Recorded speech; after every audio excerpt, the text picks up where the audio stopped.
stream is going to be mute.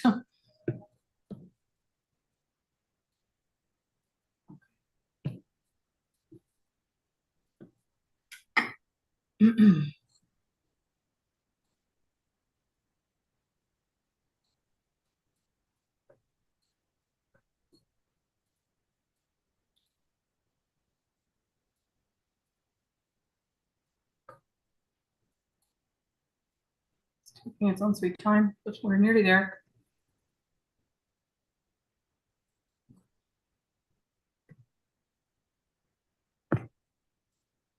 Okay. Okay, so welcome everyone to the American Irish Historical Society here on Fifth Avenue, New York, and the Irish-American Heritage Museum up in Albany. We're delighted to co-host our speaker tonight, who's coming to us from the United States Naval Academy. It's Dr. Matthew Dziennik, I should say, sorry. And this is part of the Dunphy Foundation's grant to the Irish-American Heritage Museum, which is a series of talks and exhibitions that they're doing on the Irish in the American military. And so tonight's talk is going to deal with the role that the American Revolution, or the impact that it had on Ireland.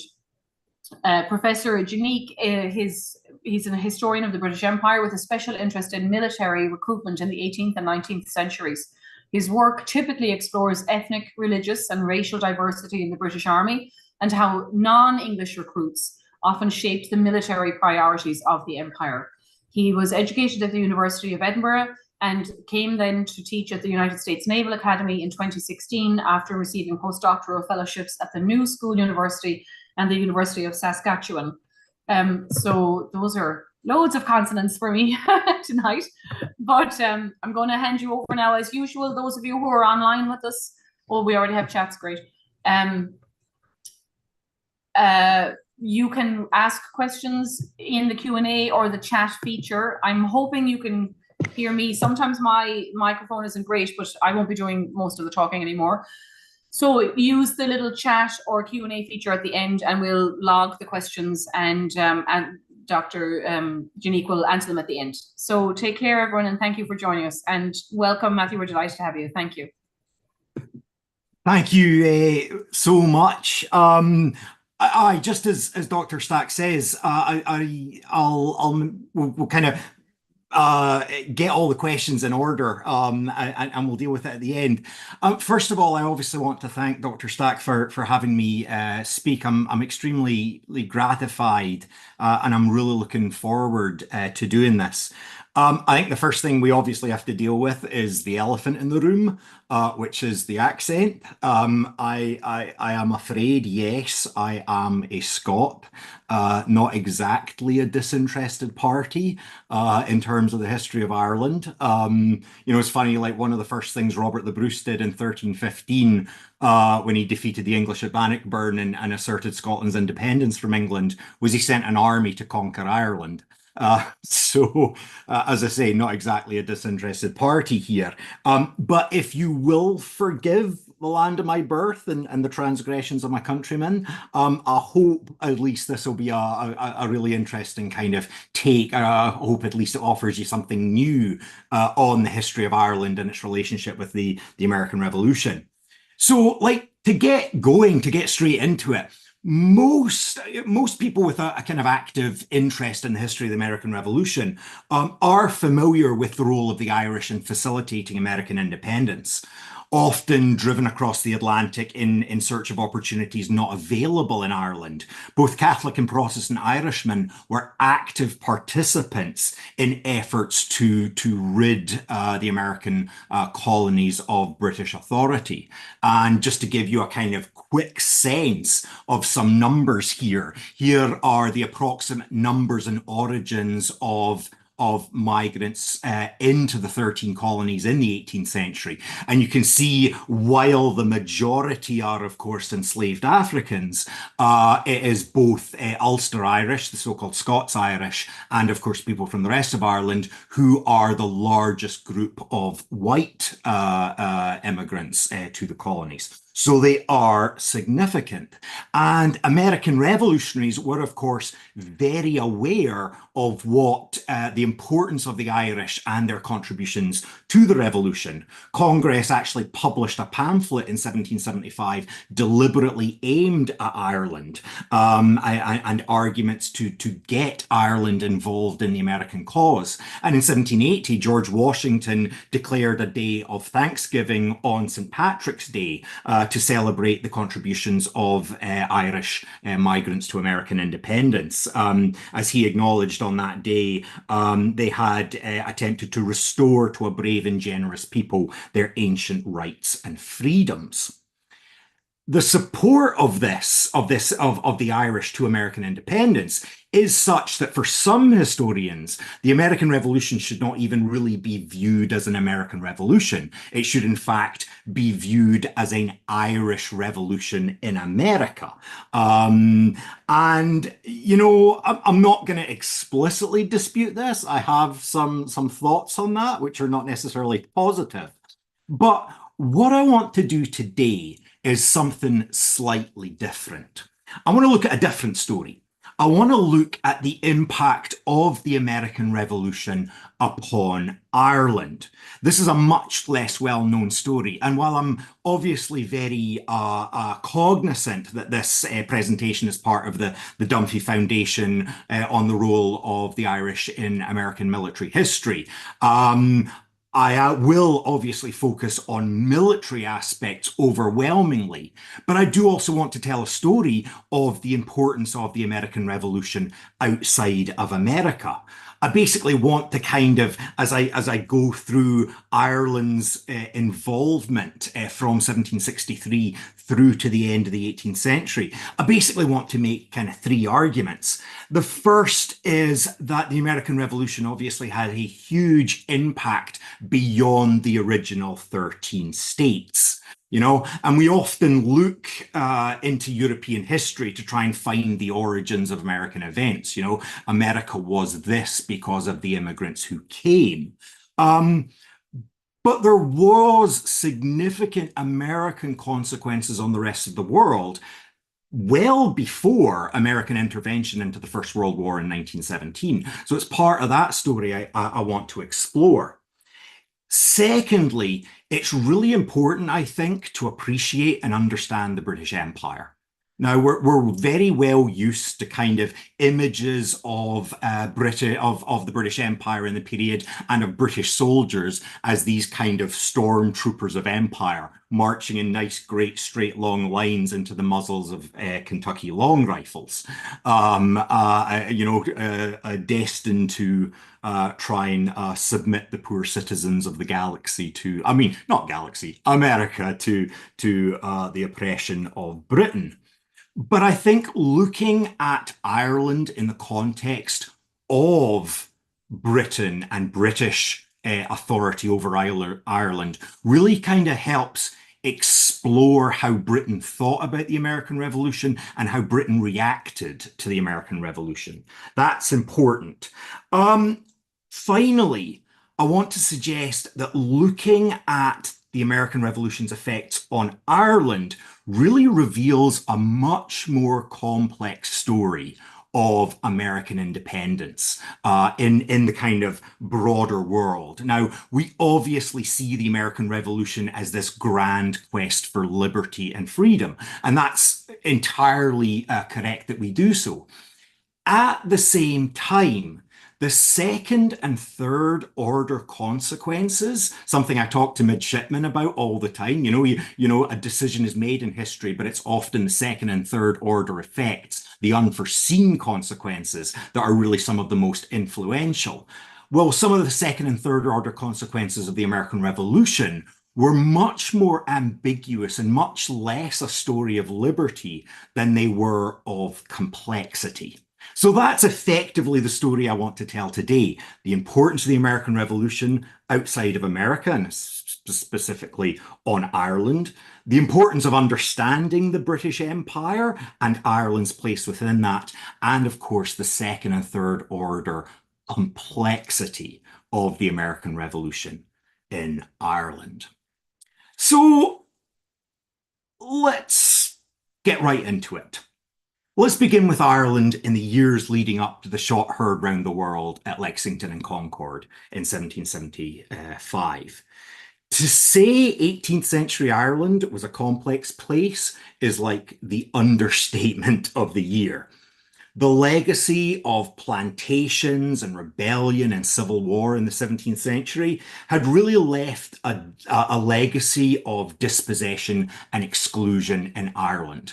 Almost all the political, social, economic, and cultural power rested with a small number of Anglo-Irish elites.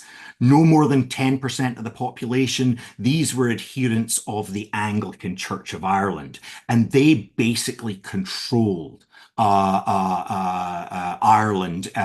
for and on behalf, of course, of themselves, but also of England.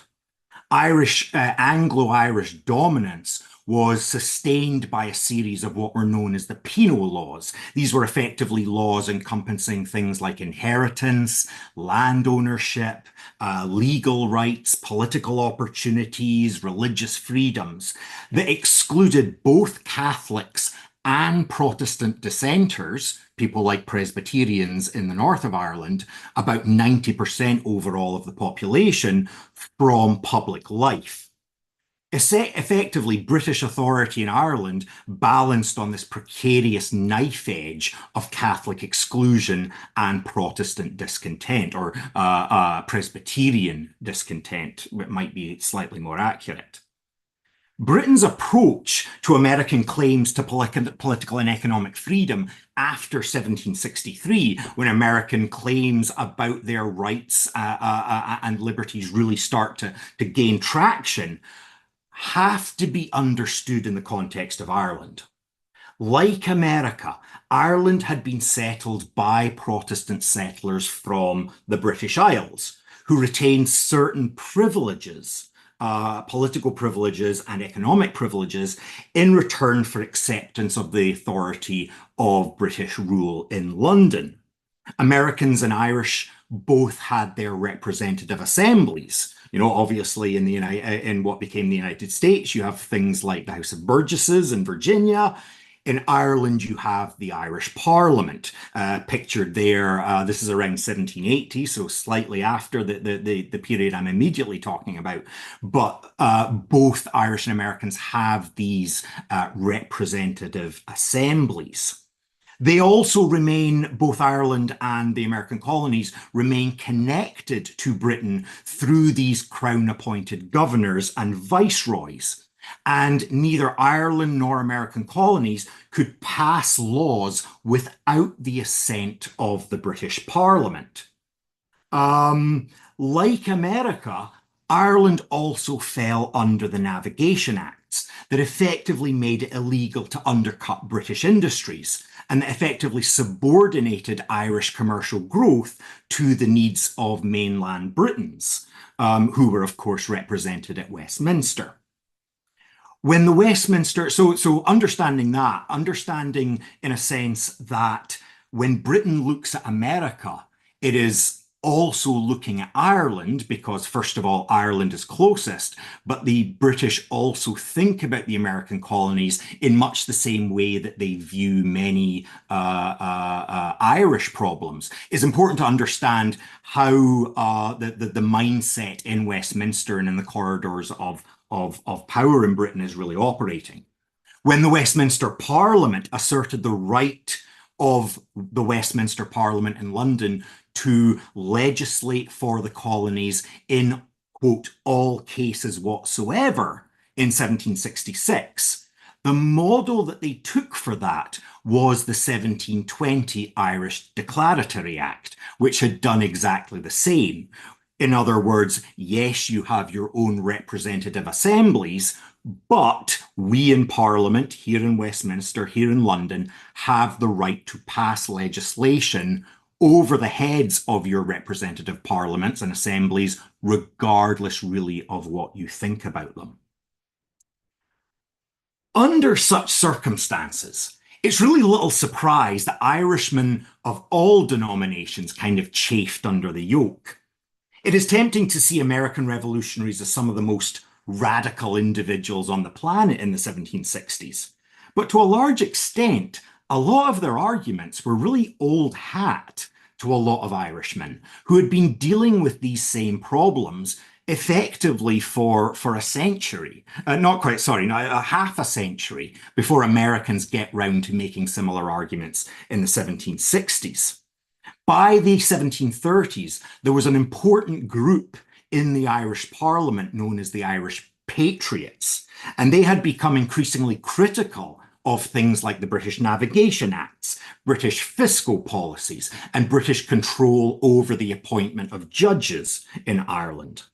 The most famous of these criticisms was, of course, Jonathan Swift's Modest Proposal, published in 1729, which, if you've never read it, is one of the finest pieces of satire ever written, which famously made the argument that the Irish should eat their own children in order to avoid famine. Now, as satirical as it was also extremely deadly serious.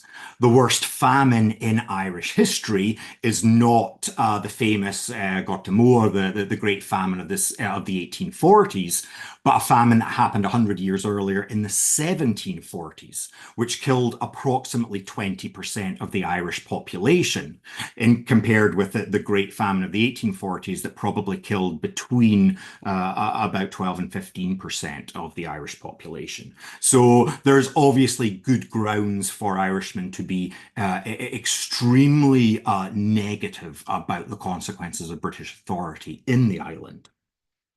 As American grievances grew with the Stamp Act and the Townshend Act and the Coercive Act, some agitators on both sides of the Atlantic, in both America and in Ireland, certainly thought there should be some sort of revolutionary alliance. The Freeman's Journal, a paper, a kind of opposition paper published in Dublin, was very sympathetic to American arguments and actually published a letter in 1774 suggesting that measures should be adopted in Ireland very similar to what had been adopted in America in terms of the non-importation of British goods.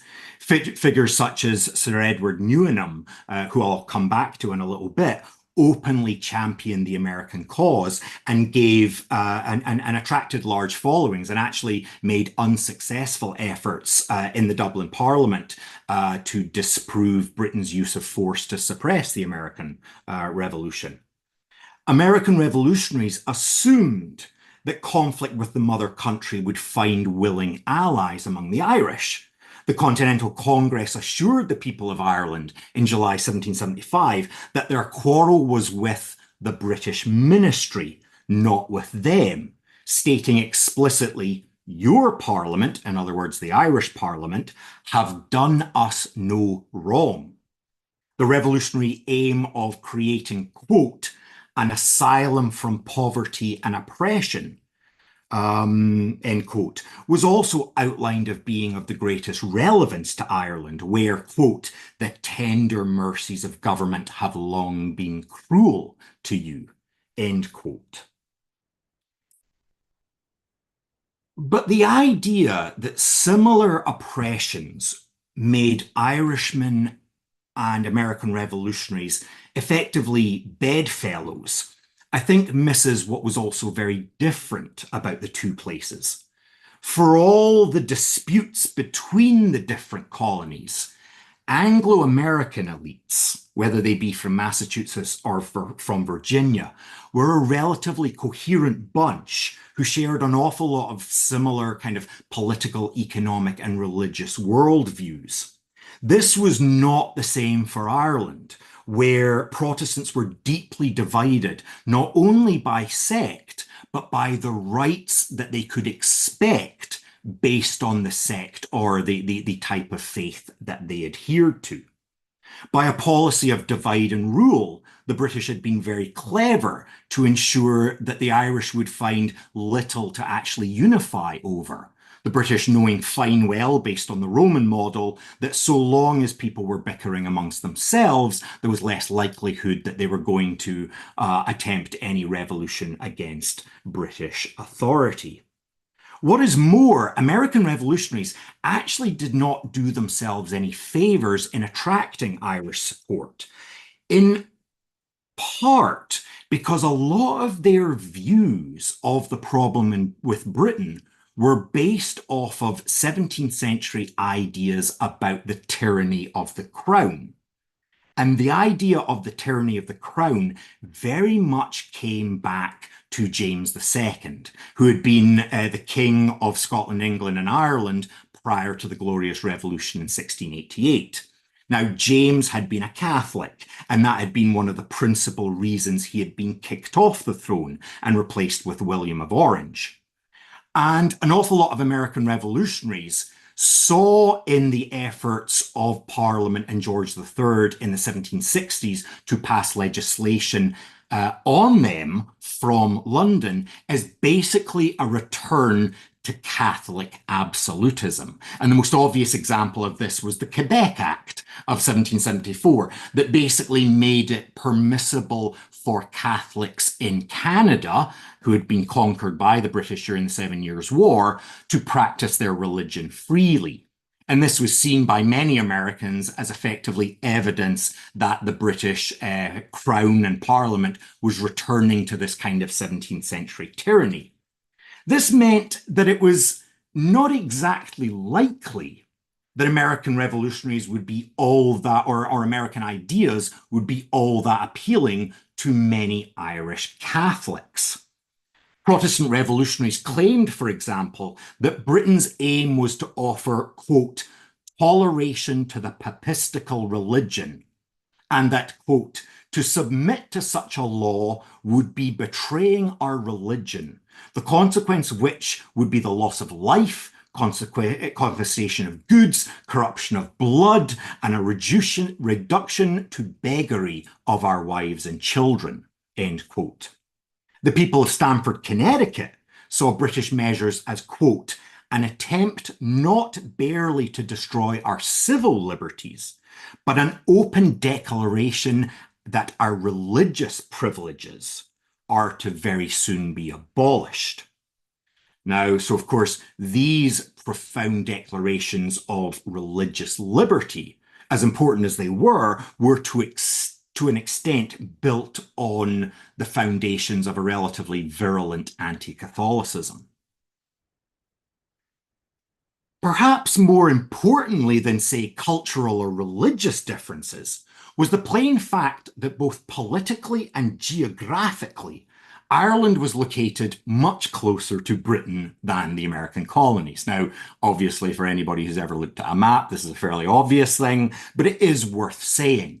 Many Irish elites were much more connected to British centres of power and understood their relationship and their rights and their economic advantages as being somehow tied into the British system in a way that many of the great and good in the American colonies did not quite see in the same way. One of these individuals was, of course, the famous Edmund Burke, who was a Dublin-born author who represented the what was known as the pocket borough of Wendover in Buckinghamshire. Many great Irish families secured or even bought constituencies in England so they could put themselves into the British Parliament and thus have a role in the highest parliament in the land, rather than, you know, spending their time in the Dublin Parliament, which some of them saw as this kind of provincial talking shop.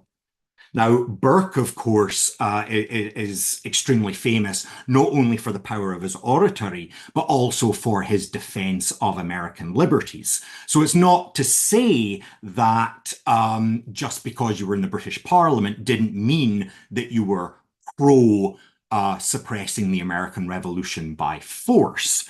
Burke is also famous, of course, for his attacks on the French Revolution. While Burke defended the American revolutionaries, he later went on to attack the French Revolution, and for that reason has rightly become described as the father of modern conservatism. But For people like Burke, as much as they might sympathize with American arguments, it made little sense to become active revolutionaries against Britain in support of America when so much of their stature in society, their economic advantages, even the lives and security of their property, given the fact that there were some 20,000 British soldiers in Ireland, was connected into remaining part of the British Empire. So what does all this mean? Basically, what I'm getting at here in this first part is that in the early 1770s, there was simply not much interest in Ireland for proactive support of American aims. Now, this is different to many Irish immigrants who had gone to America, who were much more likely to support the American revolutionaries and ended up disproportionately represented in state militias and indeed in the Continental Army. But Irish attitudes to the American crisis before the first shots were fired were instead much more pragmatic and were based on an old Irish adage that England's problems are Ireland's opportunity. Rather than proactively supporting the American Revolution, Ireland tried to use the American Revolution to extract as many concessions from England as possible. And once we understand this, the effect of the American Revolution on Ireland becomes much more obvious and much more clear. So that opportunity arose very quickly in the summer of 1775, when Parliament went searching for troops to deploy to America. Patriots in the Irish Parliament were quick to take advantage of the situation and refused to allow regiments stationed in Ireland to be sent to America. In February 1776, the British reacted to this by placing an embargo on all Irish goods being sent to the colonies. Spurred on by the vocal merchant class in Dublin and other port cities, the Irish Parliament then refused to allow troops stationed in Ireland to go to America. American revolutionaries were delighted by this because they obviously saw this as evidence that the Irish were supporting them in their claims for resistance to the crown and ultimately independence. Unfortunately, this is not really what was happening. Effectively, the Irish Parliament was using a political ploy. What they were doing is they were basically saying, hey, you will not be permitted to take troops out of Ireland unless you start offering us trade concessions. And once Britain started to pass or issue contracts to Irish merchants to supply the army in America with things like clothing and boots and weapons and uniforms, the opposition to sending troops out of Ireland sort of died down. This focus on soldiers, however, is really important because it was soldiers that were kind of the critical crux in the relationship between Britain and Ireland during the American Revolution. The so-called British Army of the 18th century wasn't exactly really all that British, or at least not as British as we might assume. Scottish and Irish soldiers were disproportionately represented at all levels of the army. The enlisted strength of the British Army during the 7 Years' War, fought, some 15 years beforehand, was over 50% Scots and Irish. The officer corps of the British Army in that same period was 2/3 Scots and Irish. By the 1770s, fully 1/3 of the entire officer corps of the British Army were Irish Protestants. And of course, while the recruitment of Catholics was technically illegal, it does not seem that most recruiters really cared very much, as long as a man could march, carry a musket, and follow orders. It's really difficult to know exactly how many Catholics were actually in the British Army, because of course they had to lie about their faith to get in it.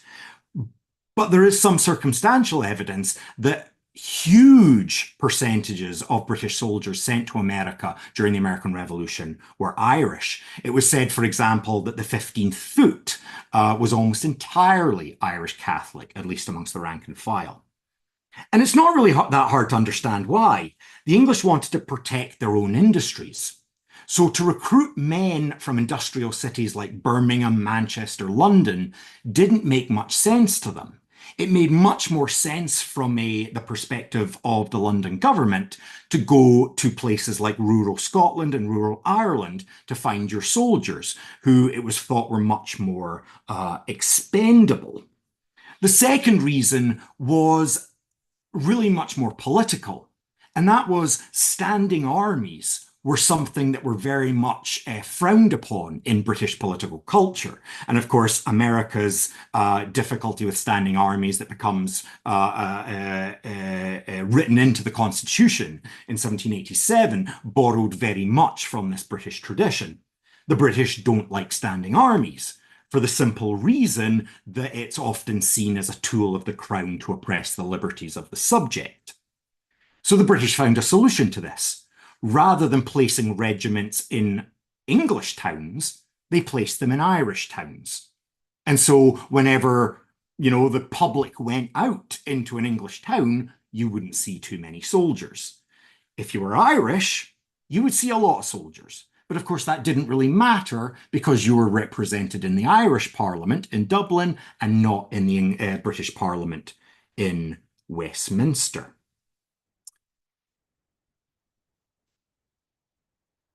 The other reason, I said there were two reasons, but really there's three. The other reason for the so many Irishmen being in the British Army in the era of the American Revolution was really the nature of the economy in Ireland. Of course, as I've already discussed, the Navigation Acts applied to Ireland as well, which meant opportunities for poorer Irish Catholics from agricultural centres were really not that great. And the army offered a very clear opportunity. This was particularly important in 1775 and 1776. But of course, what the British were suddenly offering was a free paid passage to North America. And many Irish Catholics jumped at the opportunity of enlisting in the British Army and almost immediately deserting upon arrival in America, including in some cases deserting straight to the American cause and enlisting in the Continental Army.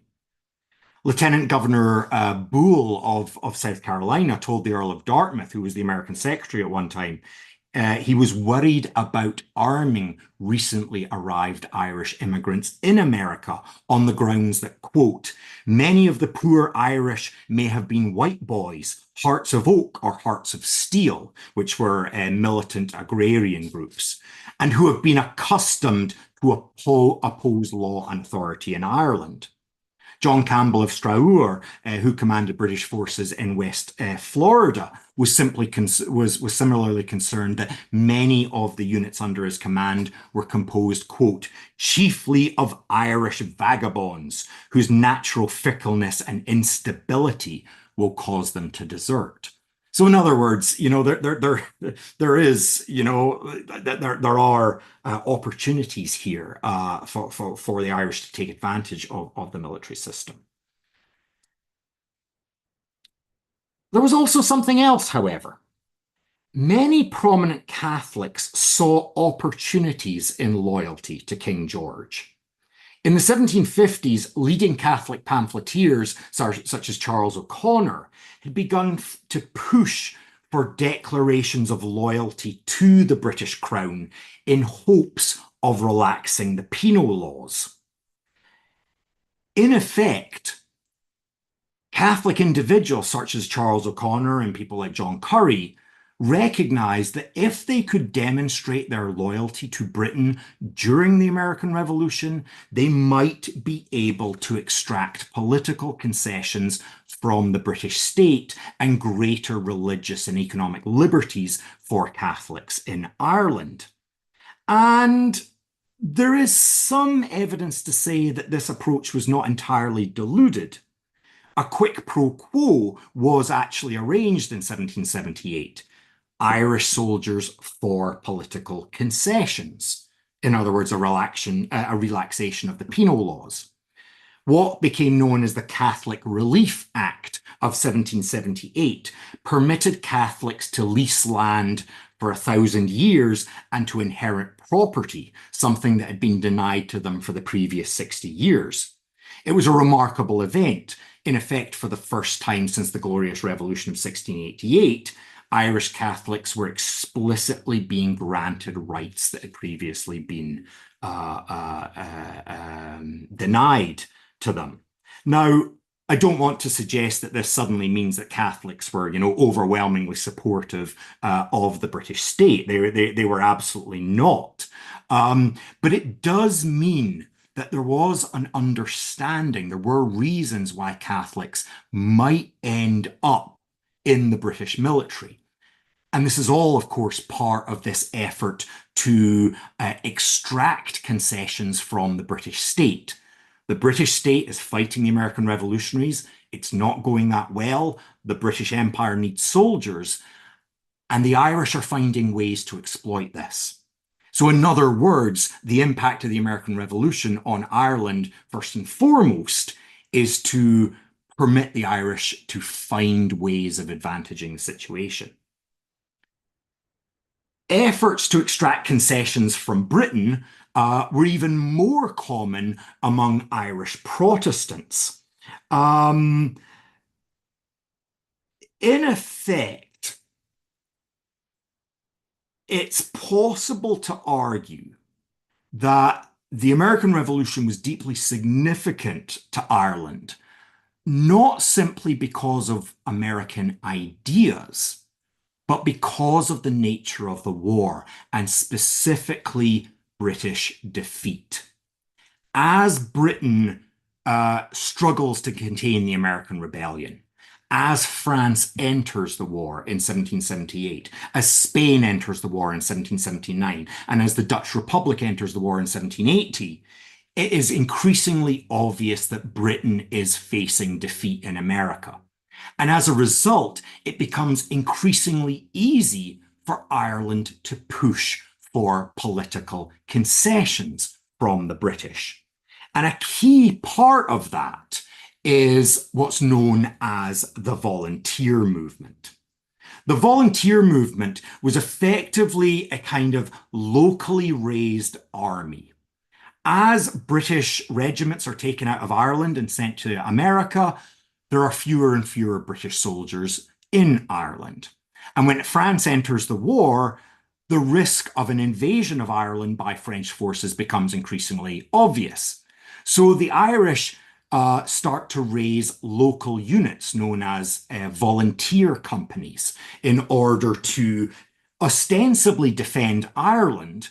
But one of the real reasons behind it, or one of the reasons that becomes very obvious very quickly, is that this armed force can basically be used to put pressure on the British government to start offering concessions. And some of the best evidence of this is one of the leading figures of the volunteer movement, which is a guy right here in the middle, who I briefly mentioned before, Sir Edward Newnham.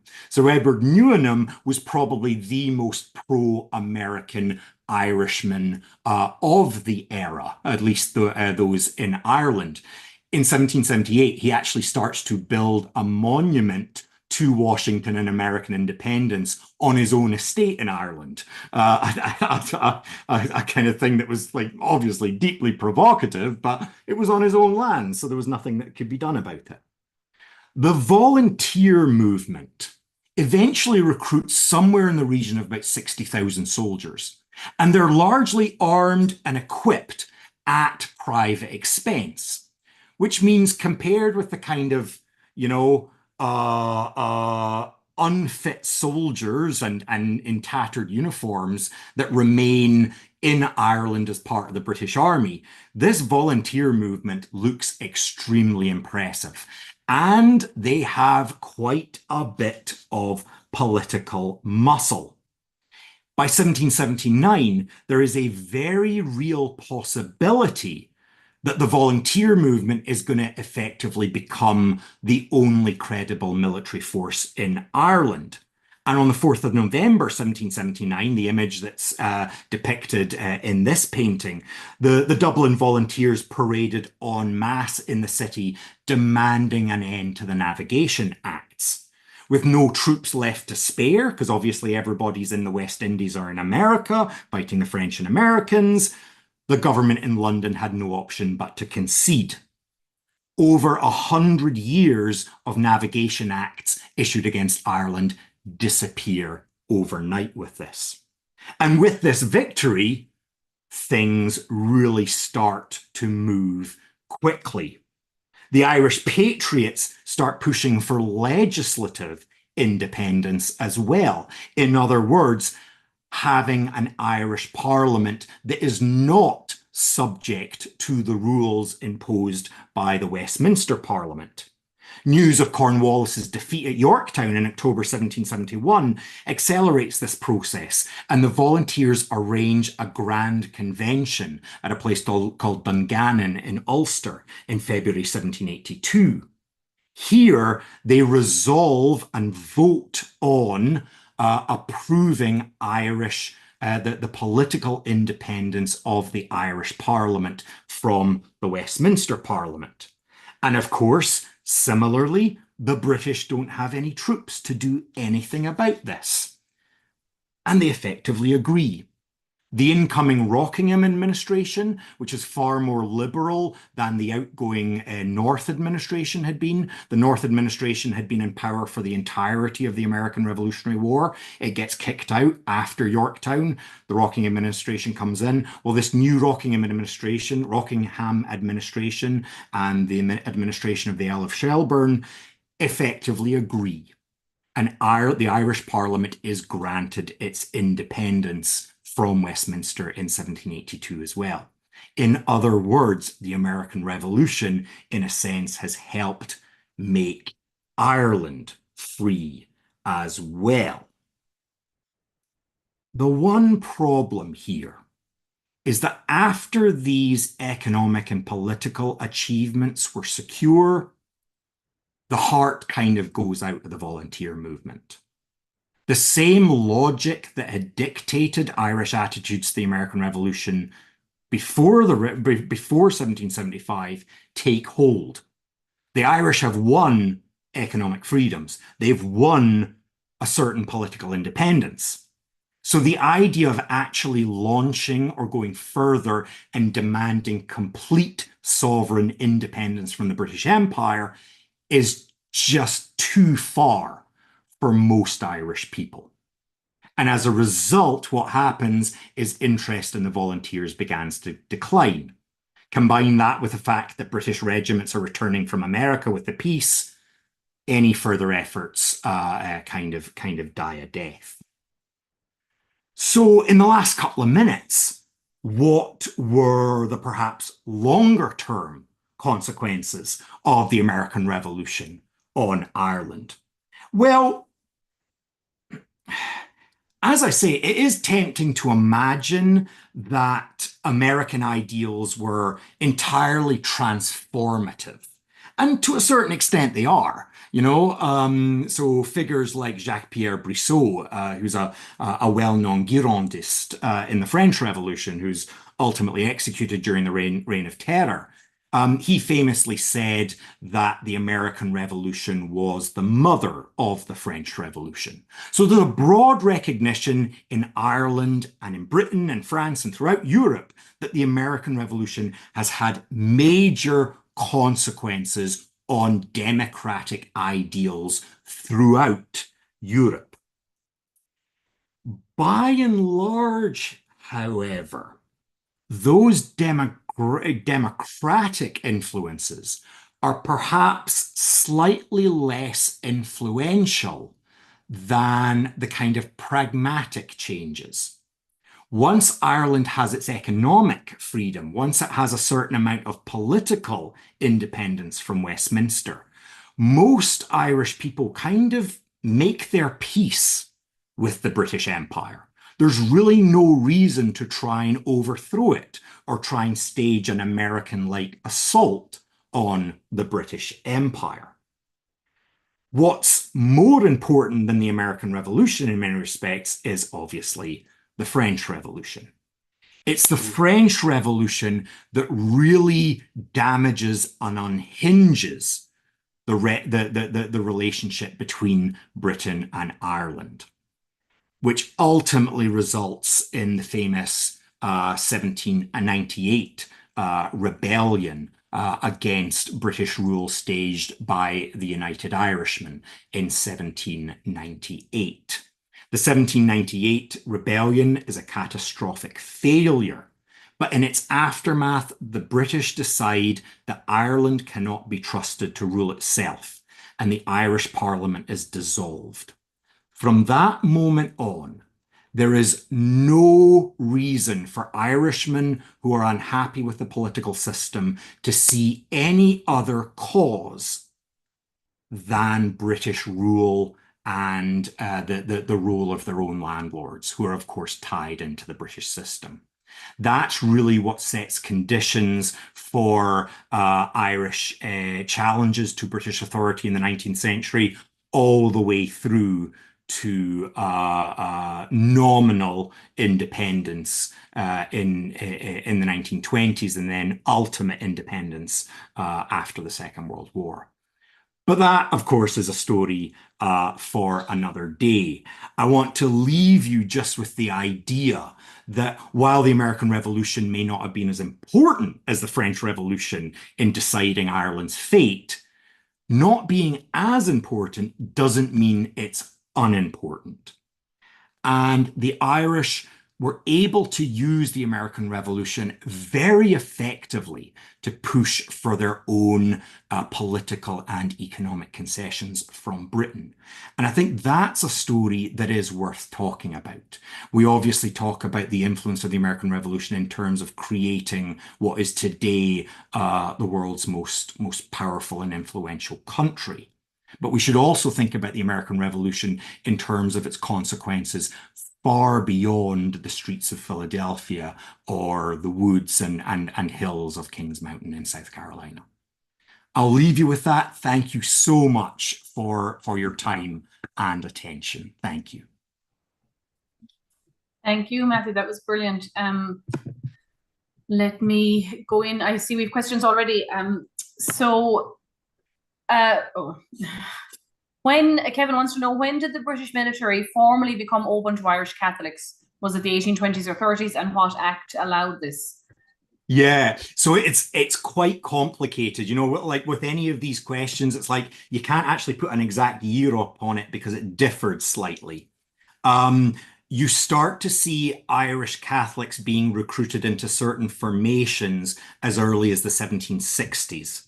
But these are formations that are immediately going to be sent out of Ireland. So it's things like the Royal Marines, who end up on board British warships, or it's for the East India Company armies. So they're being sent straight to India to expand British rule in India. Officially, the kind of key date seems to be about the 1770s. And the reason for that is basically there's a kind of cheeky little bill slipped into the Westminster Parliament that allows Catholics to enlist in the British Army without abjuring transubstantiation. In other words, being able to say, hey, I'm loyal to the crown, but you don't really care what my views on transubstantiation are. And it's kind of a really useful thing for Catholics who want to enlist in the army because they don't have to deny their faith. It's a really useful thing for the British state because it gets the soldiers without asking any difficult religious questions. So kind of the key year is probably 1773, but it's more complicated than that. But that's amazing that they get into like the doctrine of transubstantiation. You know, I just assumed they kind of turned their back until maybe the Daniel O'Connell Catholic Emancipation, and as you said, you know, people were taking the job, you know, like the King's shilling and all that. But there is actually we just abjure the fact that you don't know whether I believe in transubstantiation or consubstantiation. Wow. Yeah.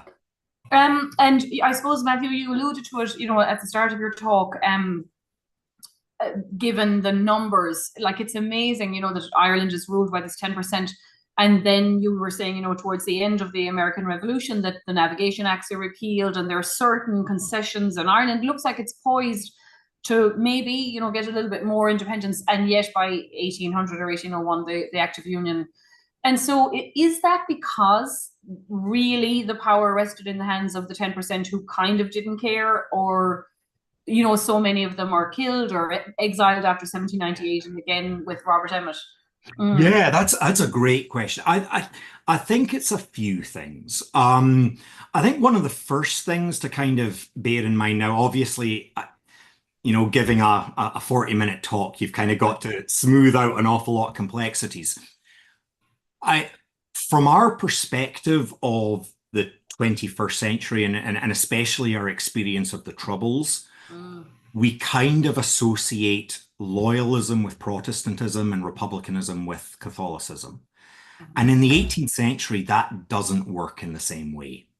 There are Protestants like Sir Edward Newnham who are opposed to British rule in Ireland.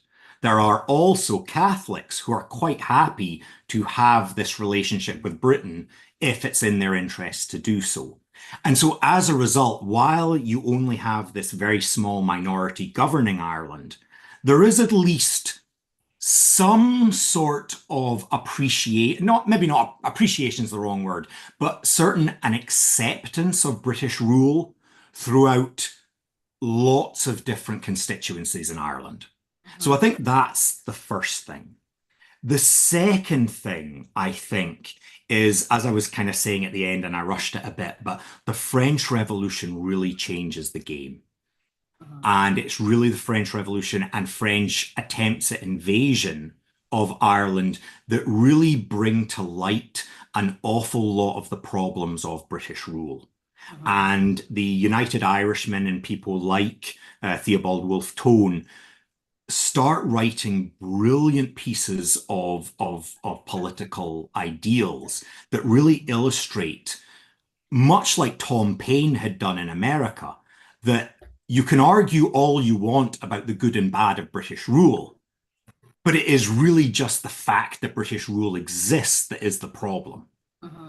And so what that does is it really kind of changes the game, I think.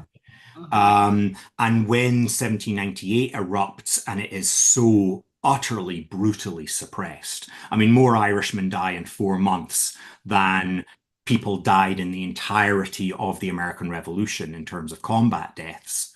Wow. When that is suppressed so horrifically, the real faith or belief that you can escape British rule through an armed rebellion really becomes difficult to sustain. Yeah. And I suppose, the other thing we sometimes forget is sometimes that ruling elite, Anglican class, it wasn't that they were going to be so good for the Catholics or that they wanted like Irish independence. They wanted Anglican control on the island, so yeah. I think, Tone, we kind of maybe anticipated some of your questions here. When you speak of Ireland, he says, in the late 18th century, are you referring to Protestant Ireland, the horse Protestants, not the Presbyterian workers? I think maybe house, rather than to the real peasant Ireland. And then how deep was the relationship between croppies and the Ulster elite? So we're just about to touch on that. Yeah, so I mean, this is obviously slightly out with a lot of what I was talking about. Yeah, I mean, as I say, I had to smooth out an awful lot of terminology. But yeah, I think what I was trying to do there was at least talk about Ireland as a whole.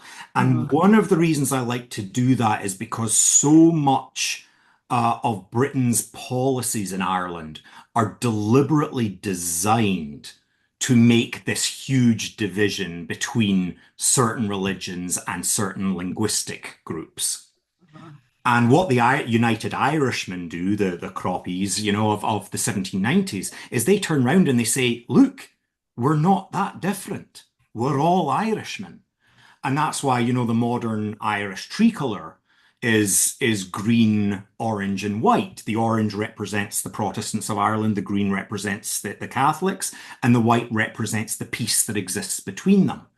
And I think people like Tone do a extremely valiant job in trying to express the fact that divisions within Ireland are really just a British tactic. Now, in what at the same time, I think the question is highly relevant, because one of the problems is the United Irishmen are extremely popular amongst educated elites in the towns, because they're the ones that are obviously reading French pamphlets about what's going on in France. And they often struggle to actually communicate and reach and explain to Gaelic-speaking, poorer Irish Catholics why they should join in a rebellion. And that's one of the reasons that the United Irish Rebellion in 1798 does go off so disorganized, because by the time poorer Catholics rise in Wexford and are suppressed, it's not really until after they are suppressed that the Presbyterians in Ulster also rise. Now, had that rising taken place at the same time, the British would have had an extremely harder job in suppressing the rebellion. So it's a really relevant question. I'm thankful for it. So he says, did the Ulster Protestant elite oppose the penal laws for the Murphy? He says, as you know, as a friend of Wolfe Tone and the Allies in Ulster. And then the irony is the French liberal atheists promoting the rights of Catholic peasants. Yeah, so like you know, revolution makes strange bedfellows, I think is one of the things.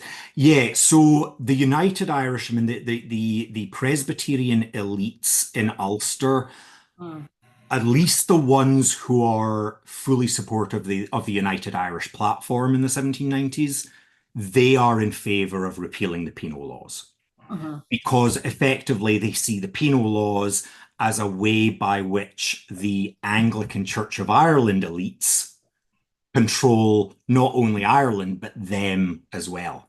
Yeah, they are subject to the same laws, like the and they are subjected to the same laws. It's often, you know, like this kind of association of the penal laws with Catholicism is accurate, obviously, but it doesn't tell the whole story, because, of course, dissenters are also subject to these laws.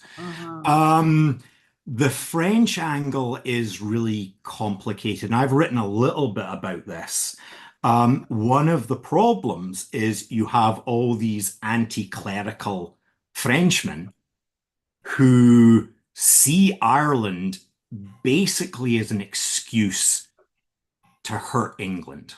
The French genuinely don't really have much interest in Ireland outside of the fact that it can be used to annoy Britain.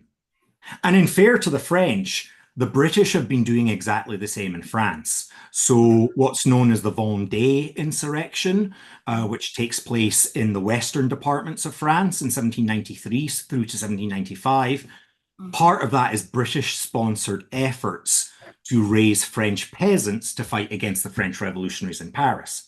And the French revolutionaries in Paris turn around and say, well, we can do exactly the same thing. We'll get the Irish peasants to fight against the British in Ireland. What it ultimately means, again, is the French turn up in Ireland and they kind of expect the Irish to behave in a certain way.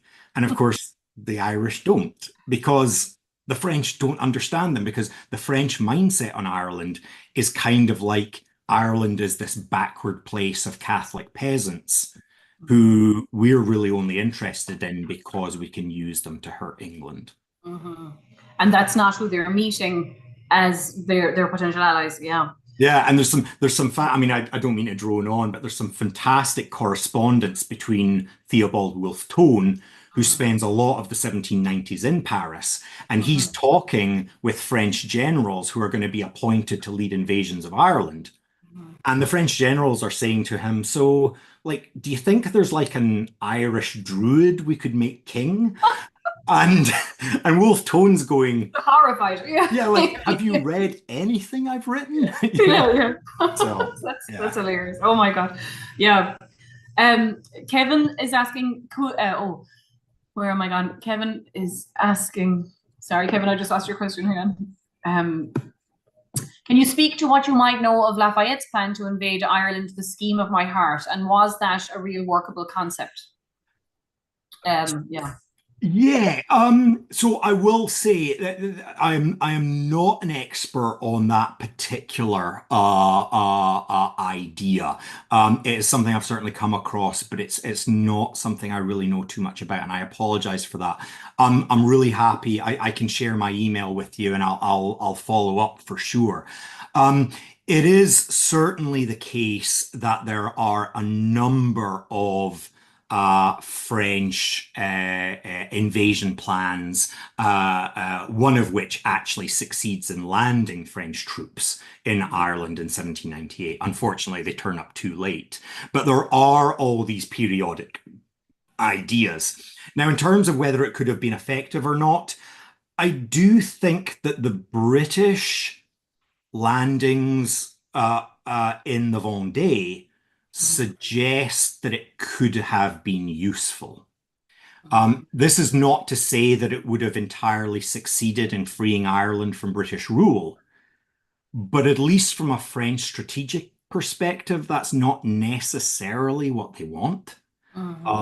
Or at least it's not the kind of clearest goal. Their biggest goal is to basically use Ireland as a stick to beat the English. And so any landing that puts either French or emigre Irish soldiers back into Ireland, where they can conduct some sort of guerrilla campaign or deny sections of Ireland to the British army and therefore British tax collectors, is very good in their book. So, I mean, the short answer, I can definitely follow up. I will say it wasn't beyond the realm of possibility that it might have had some military success. Joan says, very thoughtful and provocative discussion. Reminds me of my Stony Brook University days, which was long ago and far away. I just wanted to check in with you. I wrote down, it was an amazing, Matthew, like it wasn't a statistic, but 1798 more people were killed in Ireland in 4 months than died in the entirety of the US Revolution. Do you just mean Irish who died in the US Revolution, or I mean, what Mark Twain said about statistics. There are lies, damn lies, and statistics. Yeah. No, what I mean is in terms of battlefield casualties. Wow. It's estimated that about 25,000 people were killed in the American Revolution in terms of battlefield casualties. It's estimated that approximately 30,000 Irishmen die in the 1798 uprising. Now, to a certain extent, you're comparing apples and oranges because many of those deaths are not necessarily battlefield, but just brutal massacres that are perpetrated, let's be honest, by on villages or something. Yeah, that's what I was now. Of course, wherever the British Empire exists, the massacres are always much heavier on the British side. And one of the ironies, of course, is Charles Cornwallis, who is the defeated general at Yorktown. He's actually the guy that helped suppress the 1798 rebellion in Ireland.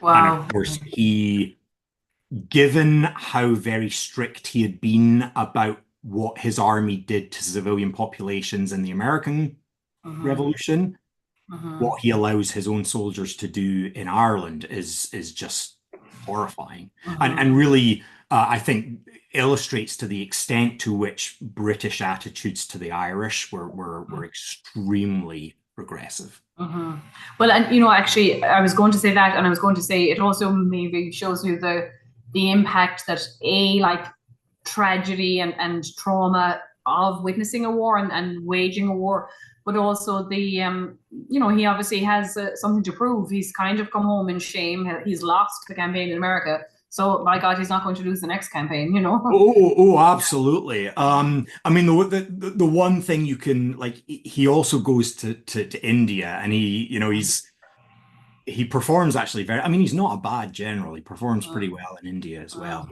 But yeah, it is traumatic. The Yeah. one thing I would actually, and again, sorry to drone on, but the one thing I would maybe say also about 1798 is yes, it is brutal. Yes, there are massacres on both sides, but some recent historians have been pointing out that it's not quite as brutal as we like to think. Mm, And part of the problem there is that British propaganda was very good at illustrating the Irish as being just inherently violent and yeah. barbaric. And Yeah. so when there is a massacre in Ireland during the 1798 rebellion, it gets all of the attention and it gets all of the newspaper Mhm, attention. mhm. Whereas what was actually happening on the ground was there were numerous cases of neighbors basically saying, hey, look, we're on different political sides of the spectrum here, but I have Mhm, no interest in hurting you or your family. So, mhm, so let's just go our separate ways and mhm. ignore what just happened here. Yeah. And so you do also have to kind of take, like the Yeah. historical narrative does play a role. Yeah. Well, and it's, when you had started, I was thinking at the very, very start of your talk, Nicholas Canny's work, and this idea that like Ireland as a colony, and as you said, the writings are going back to Gerald Cambris, or whatever his name is, from Ah, Wales, that we are inherently barbaric and savage. And, so this idea, and that, it was interesting as your talk progressed. It's not that rhetoric that was applied by the British to the Irish in Ireland, it's not applied to either the Irish in America or, the other immigrants. It's applied to the indigenous people, and so that's where they're seeing the blueprint that Ireland provided England was how to deal with the indigenous peoples, not necessarily the colonists. Yeah. yeah, for sure. And I think, if anybody's interesting, there's a great new book by a guy called Sam Fisher, Mm. which is called the Indian and Gallic Origins of the American Revolution. And he Mm. basically makes that argument, which is so much of the American Revolution is tied in to British attitudes Yeah. to both the Irish and specifically Irish Catholics Yeah. and Native Americans. And I Yeah. think that's something that we're doing a much better job now of exploring. Yeah. It's great when the lens widens out, isn't it? I know, and Yeah. that's kind of one of my. Yeah. I often joke with midshipmen that the American Revolution begins in India, um, Mm. to kind of Yeah. just.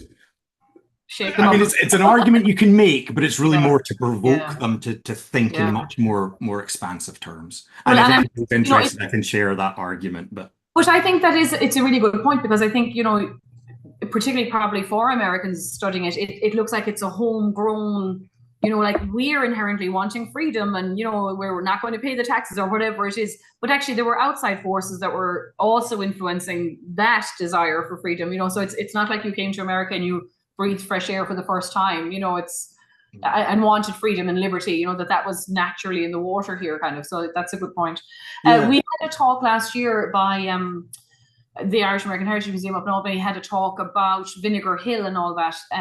So it should be on our YouTube page if anyone is interested. From an an archaeological kind of standpoint about what did and didn't happen. It was by that historian. He's over in Norway now. He does amazing work on the Civil War. Damien Shields. oh right, okay, Yeah, yeah, yeah. So Damien is also into this archaeological kind of backward-looking stuff. So if that's it, I don't think we have any other questions. I want to thank you so much. This was fascinating, and I think I know some of them are going to look up Sam Fisher's book. Your own new book will be out soon too, you were saying earlier on. So we'll keep an eye for that. Yeah, right. And I'm sure we'll have you back. But thank you so much. It was a fascinating talk, and we are not online, I think, for another while. I'm just looking at our calendar. No, there's no more online events this month. We're very busy down here in the city with on Monday night we've got a 9/11 kind of memorial. We're going to have a historian in here who's writing about the Irish FDNY and generations of families, some of whom perished on the day. And then we've got a couple of plays, and we've an Irish vaudeville night. So that's all coming up. And then in October, we've got several online talks, including one on the Irish Civil War from Dr. Ryan Keating. So we'll be in touch, everyone. And Tone says again that you awakened me from my dogmatic slumbers. Well, that's good, Tone. That's praise indeed. Thank you very much. Right. That's the mission of education, changing hearts and minds everywhere. So thank you. Thanks, Kevin. And thank you, Aoife. That's perfect. Oh, Tone says you left him longing for the infallibility of youth. Well, we can't help you there.